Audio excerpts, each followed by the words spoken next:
कहानी सच्ची घटना पर आधारित है, जिसमें सरोगेसी के थ्रू मां बनने वाली लड़कियों के बीच में एक यशोदा नाम की लड़की पहुंच जाती है। उस सेंटर में आज तक यशोदा ने किसी बच्चे को जन्म लेते हुए नहीं देखा था और ना ही उनकी माओ को दोबारा देखा था। कहानी काफी इंटरेस्टिंग और अनएक्सपेक्टेड है। जानने के लिए एंड तक बने रहे, पर पहले वीडियो को लाइक करके चैनल को सब्सक्राइब कर दें। तो मूवी की शुरुआत में हम एक एक्ट्रेस को देखते हैं जिसका नाम ओलिविया होता है। वो एक पुल में नहा रही होती है, तभी दो आवारा लड़के उसका पीछा करते हैं और उसके साथ गलत काम करने की सोचते हैं। इसलिए वो उसके ड्रिंक में एक ड्रग्स मिला देते हैं। उस ड्रिंक को पीने के बाद ओलिविया की मौत हो जाती है और उसके चेहरे पर अजीब से किस्म के रैशेस बन जाते हैं। जब पुलिस इन्वेस्टिगेशन करती है तो उसे ओलिविया की ऑटोप्सी रिपोर्ट से पता चलता है कि उसकी मौत 2 ड्रग्स की हाई डोज लेने की वजह से हुई है, जिसमें एक ड्रग्स का नाम LSD है और दूसरी ड्रग्स के बारे में उन्हें पता नहीं चल पाता है। उसके बाद हम इस मूवी के मेन कैरेक्टर यशोदा को देखते हैं, जो एक हॉस्पिटल में आती है और यहाँ हमें पता चलता है कि वो 3 महीने की प्रेग्नेंट है। दरअसल यशोदा पैसों के लिए सरोगेसी माँ बनी है, यानी कि ये बच्चा पैदा होते ही किसी और के पास चला जाएगा और उसके बदले यशोदा को पैसे मिलेंगे। जब यशोदा चेकअप के लिए अंदर जाती है तो डॉक्टर उसे कहती है कि कंपनी वाले आधे पैसे देकर तुम्हें अपने साथ ले जाएंगे। यशोदा की एक छोटी बहन भी होती है और उसे कोई गंभीर बीमारी है जिसके इलाज के लिए उसे पैसों की सख्त जरूरत है, इसीलिए यशोदा सरोगेट मदर बनी है। अगले दिन यशोदा के घर पर एक आदमी पैसों से भरा हुआ बैग लेकर आता है और गाड़ी में बैठाकर वो उसे बेहोशी वाली दवा खिला देता है। उसके बाद जब उसकी आंख खुलती है तो वो अपने आप को उस कंपनी में देखती है जिसके बारे में डॉक्टर उसे बता रही थी, और उस कंपनी का नाम था एवा। तभी वहाँ मधु नाम की एक लड़की आती है जो यशोदा को समझाती है कि यहाँ पर किस तरह रहना है और खाना पीना है। यहाँ मधु यशोदा से कहती है कि जब तुम्हारी डिलीवरी हो जाएगी तो तुम्हें बाकी के पैसे भी मिल जाएंगे और फिर तुम अपने घर जा सकती हो। दूसरी तरफ एक डॉक्टर पुलिस ऑफिसर ऋषि को रिपोर्ट देते हुए कहता है कि शिव की मौत तो दम घुटने से हुई है। तब ऋषि कहता है कि शिव की मौत तो ब्लास्ट होने की वजह से हुई है। यहाँ ये लोग जिस शिव की बात कर रहे हैं उसकी मौत उसी दिन हुई थी जिस दिन यशोदा को उस कंपनी वाले लोग लेकर जा रहे थे, लेकिन शिव की मौत कार में ब्लास्ट की वजह से हुई थी। उसके साथ आरुषि नाम की मॉडल भी थी। तब डॉक्टर ऋषि से कहता है कि कार में ब्लास्ट तो हुआ था, लेकिन कार में एयरबैग काम ना करने की वजह से शिव की मौत हुई थी। अब ये सारी बातें ऑफिसर ऋषि कमिश्नर को बताता है। कमिश्नर कहता है कि मीडिया को बुलाकर हमें इस केस को बंद कर देना चाहिए, लेकिन ऋषि उन्हें ऐसा करने से मना करता है और कहता है कि मुझे थोड़ा और टाइम दीजिए, मैं शिव की मौत का सच जानकर ही रहूंगा और मुझे इस केस के लिए किसी एक्सपर्ट की जरूरत भी पड़ेगी। मेरी नजर वासुदेव सर पर है जो पुलिस को ट्रेनिंग देते हैं। फिर कमिश्नर ऋषि को ये परमिशन दे देता है। दूसरी तरफ सुधा नाम की एक वार्डन यशोदा को स्कैनिंग के लिए लेकर जाती है। स्कैनिंग रूम में गौतम नाम का एक डॉक्टर होता है जो वहाँ मौजूद सरोगेसी मदर बनी लड़कियों की स्कैनिंग करता है। धीरे धीरे यशोदा और गौतम एक दूसरे को पसंद करने लगते हैं। एक दिन जब सभी सरोगेट मदर खाने की टेबल पर होती हैं, तो वो सभी अपना एक दूसरे से इंट्रोडक्शन करवाती है। किसी का 8वां महीना चल रहा है तो किसी का 6ठा महीना चल रहा होता है, जिनके नाम तेजू, लीला, काजल और जेनी होते हैं। शुरू में तो यशोदा उनके साथ कंफर्टेबल नहीं हो पाती है, लेकिन बाद में उन सभी की दोस्ती हो जाती है और वो एक साथ रहने लगती है। एक दिन तेजू यशोदा की रैगिंग के लिए जोन 2 से सिगरेट की डिब्बी लाने को कहती है, क्योंकि जोन 2 में किसी भी पेशेंट का जाना मना था।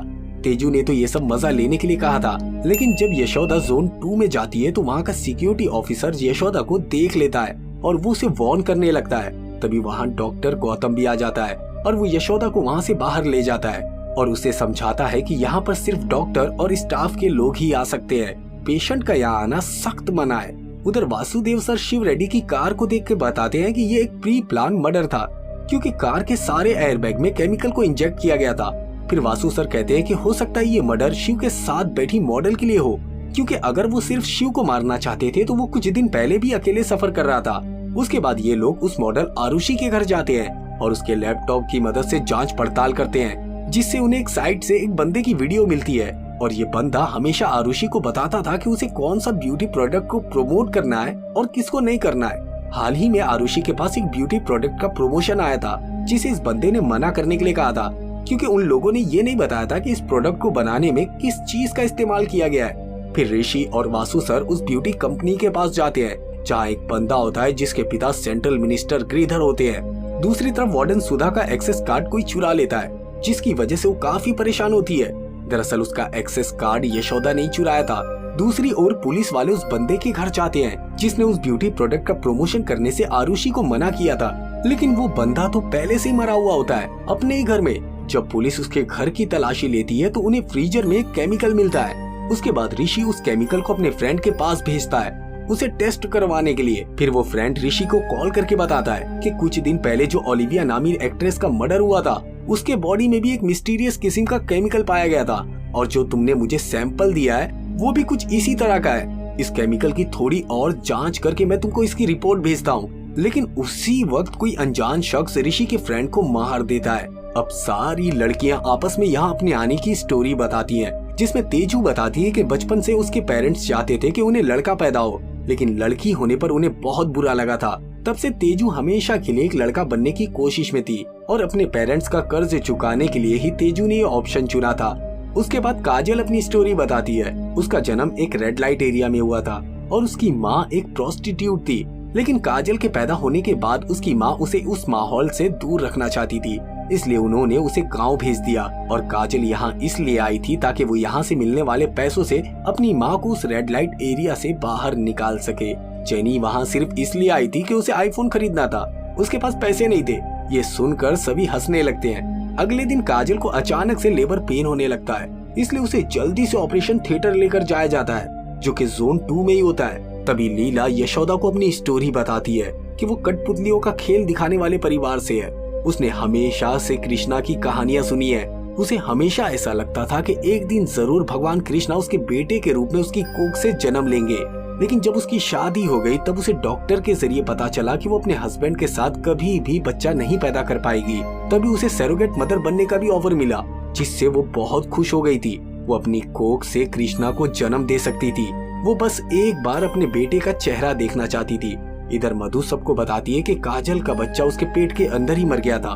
किसी तरह करके उन्होंने काजल की जान बचाकर उसे उसके घर वापस भेज दिया है। दूसरी तरफ ऋषि और उसके साथियों पर हमला हो जाता है, जिसमें वो साथी मर जाता है। और उधर कमिश्नर की गाड़ी का भी एक्सीडेंट हो जाता है, जिसकी वजह से वो भी हॉस्पिटलाइज्ड हो जाते हैं। उधर काजल के इस तरह चले जाने से सबको बहुत बुरा लगता है, लेकिन यशोदा को ये सब कुछ अजीब सा लग रहा था, इसलिए वो बेहोशी का नाटक करते हुए जोन 2 में एंटर कर जाती है और वो वहाँ कुछ ढूंढने की कोशिश करने लगती है। तभी वहाँ डॉक्टर गौतम भी आ जाता है और उसे उसके रूम में भेज दिया जाता है। उधर कमिश्नर ऋषि और वासु सर को बताते हैं कि ओलिविया साल में 2 बार इंडिया आती थी और यहाँ पर वो 3 दिन के लिए रुकती थी, और ऐसे ही 122 फॉरेन लड़कियाँ हर 6 महीने बाद इंडिया आती रहती है, और उनके आने का रीजन अभी तक पता नहीं चल पाया है। और उन सारी लड़कियों में बस एक ही बात कॉमन होती है कि वो सारी की सारी बहुत ही ज्यादा अमीर होती है। और अब एक अलीना नाम की लड़की भी इंडिया आने वाली है, इसलिए ऋषि और वासु सर उस लड़की को फॉलो करने के लिए एयरपोर्ट पहुंच जाते हैं और वो लोग उस लड़की का पीछा करते हुए जंगल में पहुंचते हैं, जहां अलीना की कार अचानक से गायब हो जाती है और वो लोग उस जगह में फंस जाते हैं। इधर लीला को भी लेबर पेन होना शुरू हो जाता है, इसलिए उसे जोन 2 के ऑपरेशन थिएटर में लाया जाता है, जहां यशोदा मौका पाकर जोन 2 में दोबारा से घुस जाती है,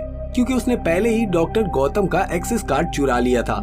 वहाँ यशोदा ऑपरेशन थिएटर में एंटर करने की कोशिश करती है, तभी वहाँ पर जेनी आ जाती है और वो उसे अंदर जाने से रोकती है, क्योंकि जेनी मधु के लोगों में से एक थी और वो कोई सरोगेट मदर भी नहीं बनी थी। तो वहाँ पर उन दोनों के दरमियान बहुत देर तक फाइट होती है, जिसमें जेनी की मौत हो जाती है। जेनी के मरने के बाद यशोदा उस ऑपरेशन थिएटर में घुस जाती है, जहाँ पर जाकर उसे पता चलता है कि ये तो एक मुर्दा खाना है, जहाँ पर बहुत सारी लड़कियों की डेड बॉडी रखी हुई थी। वहाँ पर काजल और लीला की भी डेड बॉडी मिल जाती है, यानी कि इन लोगों ने इन दोनों को मार दिया था। यशोदा को वहाँ पर मधु और सिक्योरिटी ऑफिसर तेजा देख लेता है। उसके बाद यशोदा असिस्ट रूम में जाती है, जहाँ पर उसे लीला का बच्चा मिल जाता है, जिसे कंटेनर में फ्रीज करके रखा गया था, और ऐसे ही वहाँ पर हजारों बच्चों को फ्रीज करके रखा गया था। ये देखकर यशोदा हैरान हो जाती है। तभी वहाँ पर तेजा भी आ जाता है और यशोदा को पकड़कर एक रूम में लेकर जाता है और वो उसे मारने की कोशिश करता है, लेकिन यशोदा उसे ही मार डालती है और वहाँ से निकलकर वो एक दूसरे रूम में जाती है, जहाँ पर मधु अचानक से उसके सामने आ जाती है। तभी वहाँ गौतम भी आ जाता है। तब यशोदा किसी भी तरह करके मधु के गले पर चाकू रख के उसे कहती है, तुम लोग ये सब क्यों कर रहे हो और मुझे सच बताओ। तब गौतम यशोदा को बातों में उलझाते हुए कहने लगता है कि तुम मधु को मार दो, क्योंकि यहाँ पर बहुत सारे इलीगल काम हो रहे हैं। इसी दौरान वो यशोदा को पकड़ लेता है और उसकी गर्दन पर चाकू रख देता है। फिर मधु और गौतम यशोदा को बांध देते हैं। यानी कि गौतम और मधु दोनों भी इस इलीगल कामों में पार्टनर थे। यहाँ पर मधु यशोदा को अपनी बैक स्टोरी बताती है कि कुछ सालों पहले गिरिधर किसी कॉलेज में एक चीफ गेस्ट की तरह आता है। उस वक्त उस कॉलेज में एक ब्यूटी कंपटीशन चल रहा होता है। स्पीच के दौरान गिरिधर कहता है कि ब्यूटी का असली मतलब होता है दिल की खूबसूरती। उसी कॉलेज में मधु भी होती है और वो इस बात का गिरिधर को जवाब देती है। मधु ज्यादा फोकस फेस की ब्यूटी को कहती है कि अगर लड़की खूबसूरत होगी तभी वो कुछ कर पाएगी, अगर वो खूबसूरत नहीं होगी तो कुछ भी नहीं कर पाएगी। उसी कॉलेज में गौतम भी होता है जो मधु से बहुत प्यार करता है। गौतम मधु को प्रपोज करता है लेकिन मधु उसे बुरा भला कहते हुए उसे ठुकरा देती है। उस वक्त गिरिधर भी मधु को एक ऑफर देता है कि मैं तुम्हारी खूबसूरती और तुम्हारी बातों से बहुत इम्प्रेस हो गया हूँ, इसलिए मैं तुमसे शादी करना चाहता हूँ। फिर मधु गिरिधर की प्रॉपर्टी देखकर उससे शादी के लिए हाँ कर देती है। लेकिन शादी की रात मधु गिरिधर से कहती है कि अगर मैं प्रेग्नेंट हो गई तो मेरी ब्यूटी खराब हो जाएगी। उसके बाद भी मधु प्रेग्नेंट हो जाती है। जैसे जैसे दिन गुजरने लगते हैं वैसे वैसे मधु की खूबसूरती भी खत्म होने लगती है। तो डॉक्टर उससे कहती है कि तुम्हें एक रेयर किस्म की बीमारी है और इसका कोई भी इलाज नहीं है। टाइम बहुत ज्यादा गुजर चुका था, इसलिए अब वो अबॉर्शन भी नहीं करवा सकती थी। मधु की हालत इतनी ज्यादा खराब हो जाती है कि वो सुसाइड करने की कोशिश करती है लेकिन वो बच जाती है। गिरिधर मधु की ऐसी हालत देखकर उसे छोड़ देता है और कहता है कि जिस खूबसूरती को देखकर मैंने तुमसे शादी की थी वो तो अब खत्म हो चुकी है। उसी दौरान गौतम मधु के पास आता है और कहता है कि मधु मैं तुम्हें फिर से खूबसूरत बना सकता हूँ, लेकिन मेरी एक शर्त है, तुम्हें हमेशा मेरे साथ ही रहना होगा। और मधु इसके लिए मान जाती है। उसके बाद गौतम मधु को अपनी लैब में लाकर उसके ऊपर बहुत सारे एक्सपेरिमेंट करता है और फाइनली गौतम का एक एक्सपेरिमेंट सक्सेसफुल हो जाता है और फिर मधु पहले से भी ज्यादा खूबसूरत हो जाती है। एक बार फिर से मधु गौतम को धोखा देती है। वो गिरिधर को बुलाकर उसके आदमियों से उसकी पिटाई करवाती है। गौतम उन सभी लोगों को मार देता है। गौतम मधु से कहता है कि तुम्हारी ये खूबसूरती लाइफ टाइम के लिए नहीं है, तुम्हें हर 6 महीने के बाद एक बूस्टर डोज लेनी होगी और उसका तरीका सिर्फ और सिर्फ मेरे ही पास है। मैं ही उस डोज को बना सकता हूँ। मैंने तुम्हें पाने के लिए सीरम बनाया था।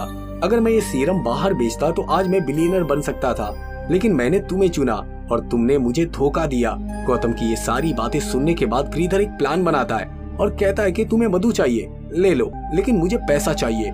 तुम मुझे इस ब्यूटी सीरम को बना कर दे दो, मैं उससे पैसे कमाऊंगा। फिर ये तीनों मिलकर इस काम को करना शुरू कर देते हैं। उसके बाद मधु दूसरी कंट्रीज के लोगों को अपने प्रोडक्ट के बारे में बताने लगती है। यहाँ पर हमें पता चलता है कि इस प्रोडक्ट को बड़ी बड़ी सेलिब्रिटीज ने यूज करना शुरू कर दिया है, जैसे कि ओलिविया एक्ट्रेस और भी बहुत सारे लोग होते हैं। लेकिन इनके प्रोडक्ट को इस्तेमाल करने के 48 घंटे के भीतर कोई भी ड्रग्स नहीं लेना चाहिए।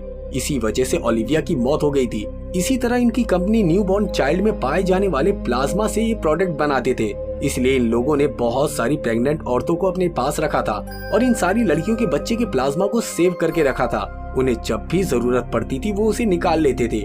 और वो मरी हुई मॉडल आरुषि इनके इस प्रोडक्ट के बारे में इन्वेस्टिगेशन कर रही थी, इसलिए मधु और उसकी कंपनी ने मिलकर आरुषि को मरवा दिया था। यानी कि शिव की जान ऐसे ही चली गई। इन कामों में जो भी रुकावट बना उन्होंने उसे रास्ते से ही हटा दिया। खैर किसी तरह करके यशोदा वहाँ से भागने की कोशिश करती है। एक तरफ ऋषि और उसकी टीम को ये बात पता चलती है कि इस सब काम में कमिश्नर भी शामिल है। ये कमिश्नर उनके साथ रहते हुए मधु और उसकी टीम को इन्फॉर्मेशन पहुंचाता था, इसलिए मधु और गिरिधर उन सभी लोगों को अपने रास्ते से हटाना चाहते थे। गौतम एक बार फिर से यशोदा को पकड़ लेता है, लेकिन इस बार यशोदा गन उसके ऊपर तान देती है। दरअसल यशोदा एक ट्रेन्ड पुलिस ऑफिसर है। यानी कि जब यशोदा अपनी ट्रेनिंग खत्म करने के बाद ड्यूटी ज्वाइन करने गई थी तो वहाँ पर पुलिस ऑफिसर ने उसे अपने पास एक रात गुजारने को कहा था कि अगर वो ऐसा नहीं करेगी तो बदले में उसे पैसे देने होंगे, तभी वो उसे ज्वाइन होने देगा। जब ये बात यशोदा की बहन को पता चलती है तो वो सोच लेती है कि मैं बहुत सारे पैसे जमा करूंगी और अपनी बहन को पुलिस में ज्वाइन करवा कर ही रहूंगी। डीप में इन्वेस्टिगेशन करने पर ये बात पता चलती है कि यशोदा की बहन ने सरोगेट मदर बनने का फैसला किया था, लेकिन यशोदा की बहन को वो हॉस्पिटल वाले किसी दूसरी जगह लेकर गए थे। उसके बाद यशोदा ये फैसला करती है कि वो खुद एक सरोगेट मदर बनकर उनका काम तमाम करेगी और अपनी बहन को बचाकर वापस लाएगी। इस तरह से यशोदा जिस दिन से यहाँ पर आई थी उसने हर चीज को बहुत ही अच्छे तरीके से देखा था कि कैमरा कहाँ पर है। तभी यशोदा के पास कुछ गार्ड्स आ जाते हैं और उसे मारने की कोशिश करते हैं, लेकिन यशोदा उन्हें मार डालती है। दूसरी तरफ ऋषि और उसकी टीम कमिश्नर का भी काम खत्म कर देते हैं। इस तरह यशोदा वहां मौजूद सभी गार्ड्स को मारकर उस कंपनी में मौजूद सभी लड़कियों को बाहर निकालने लगती है। यहाँ पर हमें ये बात पता चलती है कि मधु ने खुद को खूबसूरत रखने के लिए अपने ही बच्चे का प्लाज्मा दे दिया था। इस तरह मधु ने अपने ही बच्चे का प्लाज्मा यूज करके खुद के लिए खूबसूरती हासिल की थी। इस बात का पता चलते ही उन लड़कियों को मधु पर गुस्सा आने लगता है। फिर वो सभी लड़कियां मिलकर मधु को खाई से गिराकर मरने के लिए छोड़ देती हैं और यहीं पर ये मूवी खत्म हो जाती है। अगर आपको हमारा ये वीडियो पसंद आए तो वीडियो को लाइक, चैनल को सब्सक्राइब और हाँ, बेल आइकॉन के बटन को दबाना ना भूले।